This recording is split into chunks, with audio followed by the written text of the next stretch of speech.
Meet Tiffany Ayalik, a young Inuit woman from the Northwest Territories.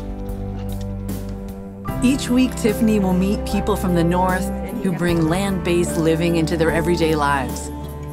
Homesteaders, Indigenous elders, outdoor adventurers, and everyone in between. I'm Tiffany Ayalik, and this is Wild Kitchen. Today on Wild Kitchen, I'm so excited to have two very special guests. One of them is my sister, Kayley, and we're about to meet Gerry Sharpe, who is an Inuit woman from Joe Haven, and she's gonna tell me and Kayley a little bit about plants and food that we have in this area that are also found up in Nunavut. Gerry grew up in the hamlet of Joe Haven, which is located in Nunavut above the Arctic Circle. Her work has led her to the urban center of Yellowknife, Northwest Territories, where she currently resides. Much of her early years were spent living on the land, and she still practices traditional harvesting on a regular basis. Hi! Hi, Gerry! Tunga hugid! Thank you, welcome. So, what do you think that we'll be able to find in this part of Yellowknife? Well, down here, I think you're definitely going to find sweetgrass. What if we went for a walk? What else do you think that we'd be able to find? Well, you're going to find dandelions, of course. You're going to find Labrador tea. You're going to find berries. You're going to find many medicines. This is a great place to be, hey? It is. It's in the city, so we do have to be careful about what we pick and when we pick it. But what we find here, we'll still find 30 kilometers out. Now, the reason why you have to be careful, of course, is because this is where humans live, so there's human waste. And in particular in Yellowknife, there's arsenic. Yeah, for sure. So we don't want to use that in our medicine. Totally. Well, do you want to just go for a walk and we'll just start looking right away? That sounds good to me. Awesome, lead the way. Oh, but before we do that, there is something else that you must follow. Because Mother Earth gives us the land, everything on her land for free, we must give her thanks. Oh, thank you. So we must offer tobacco before we look. Thank you. Tobacco offering is customarily done when you're giving thanks. You make an offering to Mother Earth, giving her thanks for what she's giving to us. She's giving us everything for free, and we need to give thanks back. And you can either burn it or you can just put it in the wind, in the water. Let's see if we can find some sweetgrass, and sweetgrass is identifiable through this purple. Oh. The other thing that you can, how you identify sweetgrass is not only through the purple, but when you put your fingers down the blade this way, it's almost like sandpaper. What a beautiful color, that little subtle purple in there, hey? Yes. Also, when it comes to sweetgrass, there are very specific ways to harvest it in relation to how it's braided and the meaning behind the braiding, strands being body, mind, and soul.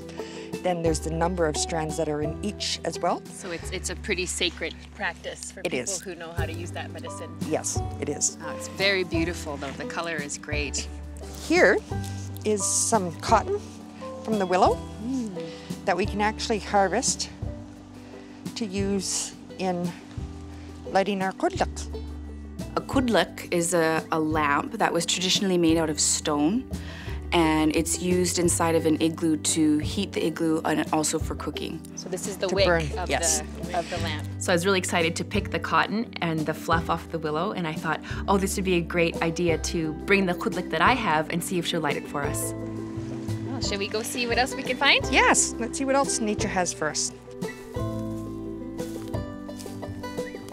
I found some Labrador tea down here. Oh. You can actually smell it before you see it. Oh, yeah. And you can also see the flowers there as well. The flowers, I'll tell you right away that they are sticky when you pick them. Handle it like this. You can smell it on your hand. And I just love that woodsy smell. Oh, so good. It smells exactly as it tastes. The one thing that I do stick to when I harvest Labrador tea, not many people know this, but Labrador tea is an evergreen. So it continues to grow all year long. You can harvest it in the winter as well. But as a result of that, when I harvest it, I will leave as much of the vine as I can. What flavors might pair nicely with the Labrador tea? I like cranberries with it. Also spruce gum. Yeah. Thanks so much, Gerry, for taking me and my sister Kayley out. And tomorrow, Kayley and I are going to go try our hand at a bit of harvesting, and we'll meet you for tea. That sounds wonderful to me. Great to me. Being a young Inuit woman living in Yellowknife, I can feel a bit at times that I'm not as connected to my Inuit culture as I'd like to be. So any opportunity I get to chat with an elder or chat with somebody who is very rooted in several different aspects of their culture, and anytime anybody shares with me, I'm just so grateful. So I'm glad we have an excuse to just get out of town for a bit and look for some tea for Gerry. Nice clean air, away from the pollution. It rained last night, so everything's looking lush and green. Very green. Kayley and I are up bright and early to head out of town and harvest some of the plants we identified with Gerry the day before. Right off the bat, we find some Labrador tea. I've lived in bigger centers, like when I was going to university and college, I had to go down south to go to school. And there was something that was really difficult about, I'd have to drive and drive and drive to get out of town. Being in a small place like Yellowknife and being able to just get out of town in 10 minutes and go and harvest Labrador tea or go pick berries or even just go fishing wherever I want is a really important part of my life. Oh, look, Arctic cotton. Oh, okay, I'll grab some of those then. Okay. I was so focused on the Labrador tea, I didn't even notice that there was some Arctic cotton there. So when Kayley pointed it out, I was like, oh, that's perfect. It'll go great with the kudlik that I brought. Okay, you think that's enough? Yeah, tea? that should do it. Good. You know what would be really good to go with the Labrador tea is some spruce pitch. Yeah, Gerry's mentioning that. So, yeah, that's a good idea. Should we go find some sap? Yeah, that would be great. Being out on the land with my sister is something that I always grew up with, and so it's been a part of my life as long as she's been around. So being out there with her, I'm so glad that we didn't stop doing it as we became adults. Watch your guys here. Spruce pitch has many uses. It's full of vitamin C and has antiseptic properties. It is a very common medicine in the subarctic region. When we were collecting the spruce gum, we found some beautiful, beautiful spruce tips. We thought for sure we couldn't pass them up, and we definitely need to be making some jelly. My sister Kayley has many years of experience with cakes and confections, so I'm happy to follow her lead in the kitchen. Okay, well, we've got a bit of time before Gerry shows up, so maybe we should get some jelly started, and then when she shows up, we'll make some tea. Yeah, let's do it. How do I just dump him in there Go like for that? it. Okay, here we go. I never would have thought to make jelly out of spruce tips. We'll give that 5 minutes to sit. I'll just stand right here. Just stick it all in. My years of playing the claw machine at the arcade paying off. They're paying off. It's a lot of spruce tips to harvest to make a bigger batch, and we wanted to make something really special for Gerry to surprise her with, so we wanted to do just a nice special little treat. I bragged about my claw skills, and now it's tricky. Serve me right. One more here.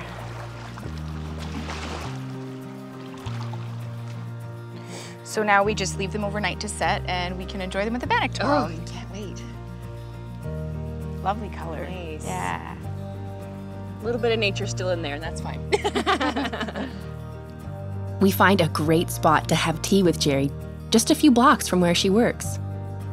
Even in the city, it's easy to be connected to the land. Thanks so much for coming back, Gerry, and having a little tea time picnic with us.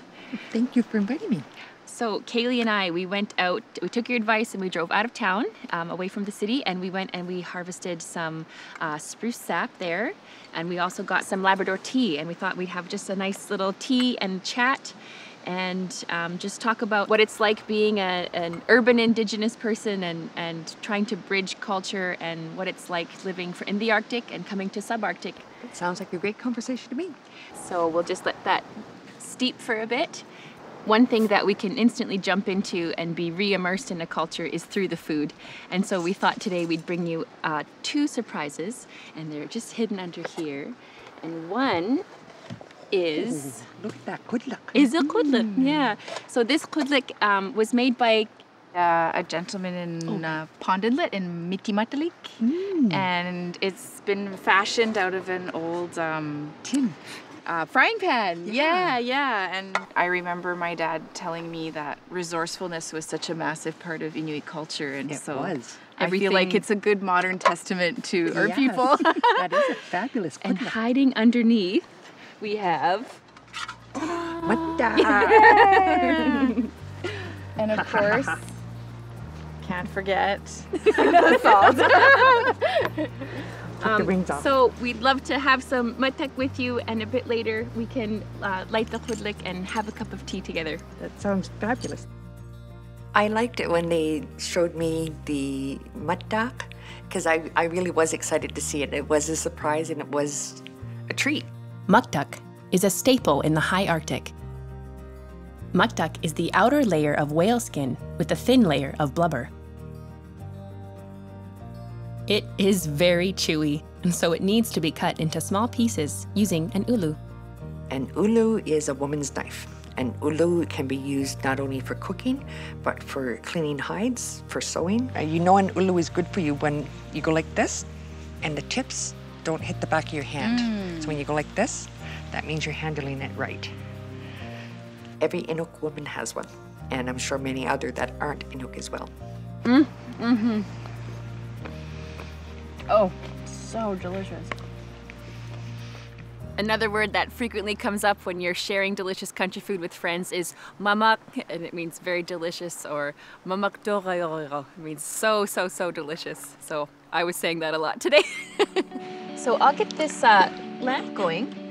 And Gerry, can you tell us a bit more about the traditional fuel that would be used in a khudlik? Sure. A number of different oils that used to be used. Seal oil, whale oil, within an igloo, but also to cook with, and also for a source of light. We use the Arctic cotton we collected earlier as a wick for the khudlik. Gerry, I'm really curious about your tattoos, and I'm wondering if you can share a little bit about the meaning behind them and how you got them. The ones that I first got were this one here, as well as one on my eyes. The one on my eyes are specific to where I'm from, Johaven, Oksoktok. And I remembered seeing these quite a bit on the women when I was much younger as a child. That seems like so long ago. I remember specifically one day we were out at a community feast, something like this, and I asked one of the older women there with me what her tattoos meant and what they were for. And I was quickly greeted with, shh, shh, shh. You're not supposed to ask about that. And she was very, very adamant and very, shut me down right now. And I was really close to this woman, so I didn't understand what was going on. So later in the day, I went back to her place to visit her, because that's what we did. And when I came through the door, she almost exploded with information. She said, you're not supposed to talk about tattoos in public. And you're not supposed to talk about them at all. And she started telling me about all the different tattoos. I do feel very positive about my tattoos. I feel that Inuk strength behind me. This one on top is for my mother, and the one below is for her father, and they passed. And this one here is for my father, and the one below that is for his mother, and they've passed. Inuit tattoos are very special and a very sacred practice that unfortunately almost went extinct. They were made illegal by the church and by the government. So it's very special to see women who have them, because it's almost like an act of defiance almost, and standing strong and being true to your culture. Natili Miuta, people of the seal, and of course people from Johaven are people of the seal as well. And this symbol right there, that sort of why? Yes, yeah. that is represents the tool that the men used to put on top of a blowhole, and they would put the piece of their hair on over top of the blowhole and stand over waiting for that to frost, indicating that there was a seal coming up for air. And these ones actually represent the flames of a kutla. So together that is Natili Miuta. You'll notice that those are backwards because I've said that this is my female arm for myself, and this is my male arm. So, of course, my mother and her father, and this one is for my daughter. and this one is for my son. And so my daughter will stay, her family, and her daughters will stay with her. So that stays. Where the sons will go to their family. When they marry, they go to the women's family. So that's why that's going that way. It's just a storybook and history written on her face and all over her arms and on her chest. It was just so beautiful. And one day I also hope to have them and earn them. You're right beside the khurlik, and we have all the makings for a tattoo. And it's just start the oil and the soot. All we need is a needle and thread. Yes, yes, and the pain. And the pain, yeah. We're really honored to be able to share this beautiful, beautiful piece of maktak with you. And thank you so much for showing us around the area and giving us tips and advice on how to harvest tea. Learning more about Inuit culture from Gerri has been such a treat. And tomorrow, she's going to share with us her secret bannock recipe. I'm so excited for Gerri to come over again and show us her style of bannock making. Yeah, it's awesome to see bannock from the different regions. Yeah, I'm so excited to make bannock. I love bannock. And I find it so interesting that each community, depending on where the flour or where the technique was introduced, everybody has a different way of doing it. Well, we have our essential bannock making aprons. Yep. And I grabbed some string games so that we can, while we're waiting for things to cook, we can play some string games maybe. I was thinking we might surprise her with a little throat singing Oh, too. that'd be nice. Yeah, well, the tent is all set up, and I think that the wall tent is a really great place to make the bannock. It might remind us all of being out on the tundra if we're at a hunting camp or something. Definitely, and I have the spruce tip jelly from yesterday for the bannock. And I've got the birch syrup that I made early in the spring. Awesome. So let's go get that stove cooked up. So I'd been saving a little tiny jar of birch syrup just for a special occasion because earlier on in the spring, I'd tapped a birch tree and collected the sap. Oh, this is great. You can see already the sap is pouring out of here. And boiled down the sap that I collected and made this syrup. Welcome, Gerri. Welcome to our little home away from home. Yes, I love this place. Yeah, we thought the wall tent would be a great place to cook up some bannock. We can pretend, we can eat and pretend we're out on the tundra. Yes. I've never tried bannock cooked in seal oil before, and I'm so excited.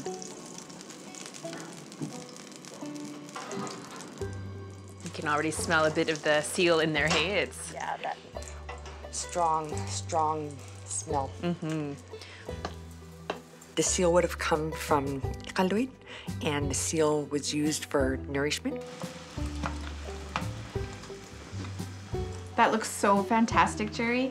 And we brought the spruce tip jelly that we made yesterday. Yeah, and your Tiff's birch syrup. I collected some birch syrup earlier in the spring, so I think we should tidy up and then dig in. Yeah, let's do that, definitely.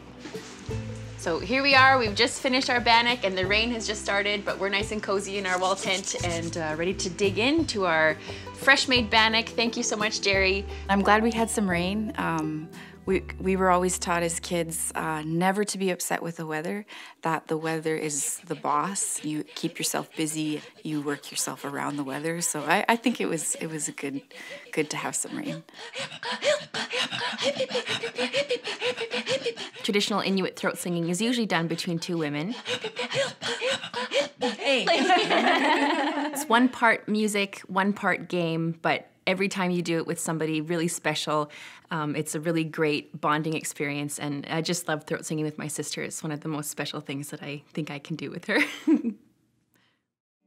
Before we dig into the bannock, we decide to test our skills on some traditional Inuit string games. So this is an ayakak, and the object, for people who don't know, you have to let go of the end and kind of fling it up in the air and catch it with this. Traditionally, string games help to develop hand-eye coordination, a necessary skill when you're hunting. And with this one, you wind it up one way, get it nice and tight, and then you pull, and if you can get it right, it'll go back and oh, there it is, the pro, there it is. Well, Gerry, Kayley and I would love to share with you a bit of throat singing. To honor the seal that was involved in the making of this bannock, we'll do the boiling seal flipper. So see if you can hear and imagine the sound of the seal rolling around in a pot of water.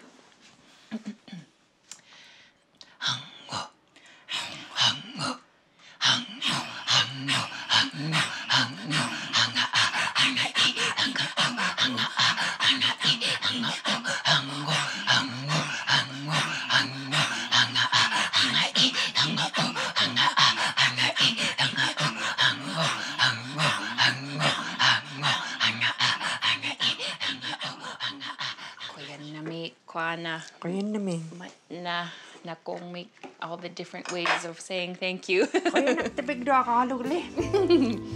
So all across the Arctic, there's different words for bannock depending on the community that you're in. So the area where we're closer to in the west is Makpalyuk, and that's our way of saying bannock. Well, Gerry, thank you so much for spending the last couple of days with us. We had a great time eating muktuk and making bannock and learning about the different plants of the area. So just thank you so much. I really do enjoy sharing my skills. I'm not an expert. I'm always learning myself, but for those that want to learn, I'm happy to teach. It was great to connect with another Inuit woman who also is living how we live in Yellowknife. Yes, thank you. I really enjoyed it. Thank you so much, Gerry. I'm sure we'll see lots of each other. Well, now that I know how good your bannock is, you're not going to get rid of us. Mamakto. Mamakto.